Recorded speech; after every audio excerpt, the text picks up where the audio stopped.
31 दिसंबर की रात जैसे ही घड़ी में 12 बजते हैं, पूरी दुनिया जश्न में डूब जाती है। आतिशबाजी, पार्टियां और नए साल की शुभकामनाएं। हम सभी के लिए 1 जनवरी एक नई शुरुआत की तरह है।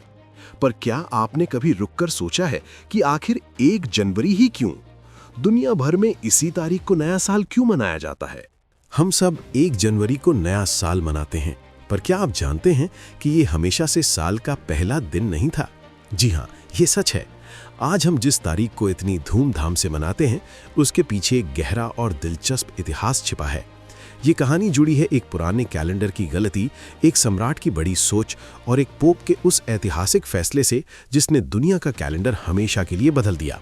चलिए आज इसी छिपे हुए सच से पर्दा उठाते हैं। आइए कहानी की शुरुआत के लिए हजारों साल पहले चलते हैं। प्राचीन रोम की पारंपरिक कहानियों के अनुसार जब कैलेंडर का शुरुआती रूप बना तो साल में 12 नहीं बल्कि सिर्फ 10 महीने होते थे और साल की शुरुआत 1 जनवरी से नहीं बल्कि मार्च के महीने से होती थी। ये वो समय था जब सर्दियां खत्म होती और बसंत आता था, यानी खेती और युद्ध का मौसम शुरू होता था। मार्च का महीना उनके युद्ध के देवता मार्स को समर्पित था, इसलिए साल की शुरुआत उसी महीने से करना उन्हें बिल्कुल सही लगता था। और ऐसा सिर्फ रोम में नहीं था, बेबीलोन जैसी दुनिया की कई प्राचीन सभ्यताएं भी अपना नया साल बसंत के आने पर यानी मार्च के आसपास ही मनाती थीं। उस समय कैलेंडर का मकसद सिर्फ तारीखें गिनना नहीं था, बल्कि प्रकृति के चक्र के साथ तालमेल बिठाना था। फसल कब बोनी है, कब काटनी है, त्योहार कब होंगे, ये सब कैलेंडर से ही तय होता था। माना जाता है कि उस शुरुआती रोमन कैलेंडर में जनवरी और फरवरी के महीने तो थे ही नहीं। साल दिसंबर में खत्म हो जाता और उसके बाद के लगभग 60 बर्फीले दिनों को कोई नाम ही नहीं दिया गया था। वो बस सर्दियों का समय होता था। तो सवाल ये है कि जनवरी का महीना आया कहां से और ये साल का पहला महीना बना कैसे? इस कहानी में बड़ा मोड़ तब आया जब रोम में एक ऐसे शासक का उदय हुआ जो न सिर्फ एक महान योद्धा था बल्कि बहुत दूर की सोचता था। उसका नाम था जूलियस सीजर। सीजर ने देखा कि वो पुराना 10 महीने वाला कैलेंडर पूरी तरह गड़बड़ा चुका था।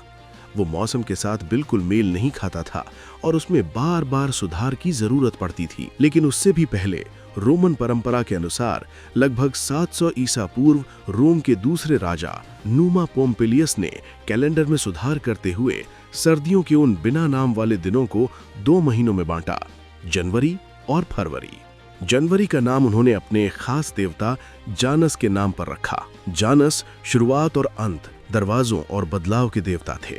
उनकी खासियत ये थी कि उनके 2 चेहरे थे, एक जो अतीत की ओर देखता था और दूसरा जो भविष्य की ओर। राजा नूमा को लगा कि साल की शुरुआत के लिए जानुस देवता से बेहतर प्रतीक और कोई नहीं हो सकता। हालांकि इसके बावजूद रोम में आधिकारिक तौर पर साल की शुरुआत मार्च से ही होती रही। पुरानी आदतें इतनी आसानी से नहीं बदलती थीं। इस बदलाव को आधिकारिक रूप से लागू करने का काम जूलियस सीजर ने किया। 45 ईसा पूर्व में सीजर ने खगोलविदों की मदद से एक नया कैलेंडर बनवाया जिसे जूलियन कैलेंडर नाम दिया गया। इसी कैलेंडर में उन्होंने 1 जनवरी को रोमन साम्राज्य के नए साल का आधिकारिक पहला दिन घोषित कर दिया। ये सिर्फ एक तारीख का बदलाव नहीं था, बल्कि ये पूरी दुनिया पर रोमन सत्ता और सीजर की ताकत को स्थापित करने का एक तरीका भी था। इसके बाद जैसे जैसे रोमन साम्राज्य फैला, 1 जनवरी को नया साल मनाने की परंपरा भी उसके साथ फैलती गई। लेकिन कहानी यहां खत्म नहीं हुई। रोमन साम्राज्य के पतन के बाद यूरोप में ईसाई धर्म तेजी से फैला। चर्च के शुरुआती लोगों को 1 जनवरी को नया साल मनाना पसंद नहीं था, क्योंकि ये एक पेगन यानी गैर ईसाई रोमन देवता से जुड़ा हुआ था। उन्हें लगता था कि नए साल का जश्न किसी धार्मिक दिन पर होना चाहिए। इसके बाद तो पूरे यूरोप में एक अजीब कन्फ्यूजन का दौर शुरू हो गया। अलग अलग देश और राज्य अपनी अपनी मान्यताओं के हिसाब से नया साल मनाने लगे। कुछ लोग 25 दिसंबर को ईसा मसीह के जन्मदिन पर नए साल की शुरुआत मानते थे, तो कुछ 25 मार्च को, जिसे अनंसिएशन डे कहा जाता है। कुछ जगहों पर तो ईस्टर पर भी नया साल मनाया जाता था। सदियों तक यही गड़बड़ी चलती रही। कोई एक तारीख तय ही नहीं थी। एक ही महाद्वीप में कहीं साल मार्च में शुरू हो रहा था तो कहीं दिसंबर में। इससे व्यापार, शासन और आपसी बातचीत में भारी दिक्कतें आने लगीं। जूलियस सीजर का जूलियन कैलेंडर उस समय के हिसाब से काफी सटीक था, पर उसमें गणित की एक छोटी सी गलती थी। सीजर के खगोलविदों ने एक साल की लंबाई 365 दिन और 6 घंटे मान ली थी, इसलिए हर 4 साल में एक लीप ईयर जोड़कर हिसाब बराबर किया जाता था। लेकिन असल में पृथ्वी सूरज का एक चक्कर 365 दिन, 5 घंटे, 48 मिनट और 46 सेकंड में पूरा करती है।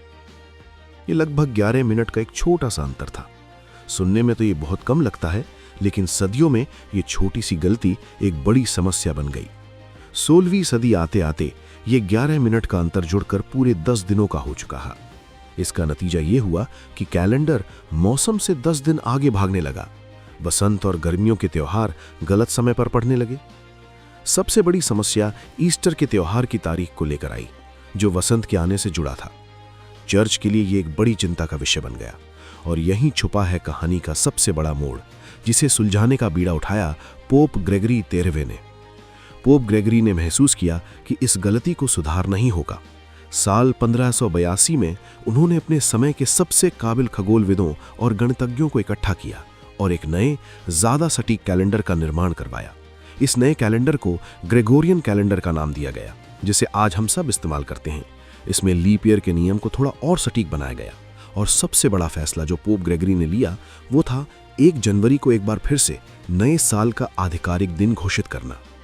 कैलेंडर को सही करने के लिए उन्होंने साल 1582 में अक्टूबर के महीने से 10 दिन ही गायब कर दिए।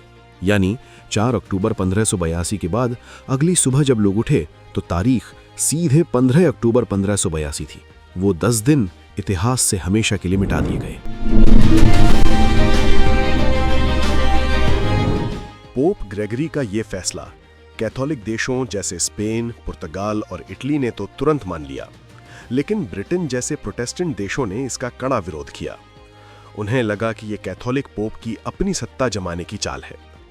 ब्रिटेन ने तो इस कैलेंडर को लगभग 200 साल बाद 1752 में जाकर अपनाया। तब तक ब्रिटेन और बाकी यूरोप में 2 अलग-अलग कैलेंडर चल रहे थे।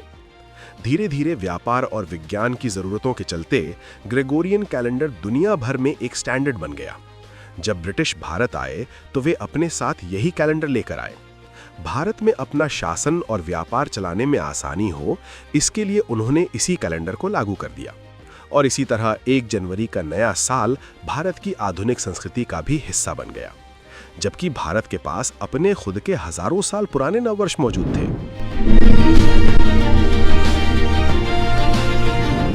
ये जानना भी बहुत जरूरी है कि 1 जनवरी का नया साल जहां एक वैश्विक सुविधा बन चुका है, वहीं भारत की आत्मा उसके अपने पारंपरिक नव वर्षों में बसती है। भारत एक विशाल और विविध देश है, जहां हर इलाके का अपना कैलेंडर और अपना नया साल है, जो ज्यादातर वसंत और फसलों के चक्र से जुड़ा है। महाराष्ट्र में गुड़ी पड़वा और कर्नाटक, आंध्र प्रदेश में उगादी के तौर पर मार्च अप्रैल में नया साल मनता है। पंजाब में बैसाखी का त्योहार अप्रैल में नए साल का जश्न लेकर आता है। तमिलनाडु में पुथांडु और केरल में विशु भी अप्रैल में ही मनाए जाते हैं। बंगाल में पोइला बोईशाख और असम में बोहाग बीहू नए साल का संदेश देते हैं, और गुजरात में तो नया साल दीपावली के ठीक अगले दिन मनाया जाता है। ये सारे त्योहार हमारी संस्कृति, हमारी परंपराओं और प्रकृति के साथ हमारे गहरे रिश्ते का प्रतीक हैं। अगर आपको 1 जनवरी के पीछे का ये ऐतिहासिक राज जानकर अच्छा लगा और कुछ नया सीखने को मिला, तो इस वीडियो को लाइक करें, अपने दोस्तों और परिवार के साथ शेयर करें, ताकि वे भी ये रोचक कहानी जान सकें, और ऐसे ही दिलचस्प वीडियोस के लिए हमारे चैनल को सब्सक्राइब करना ना भूलें।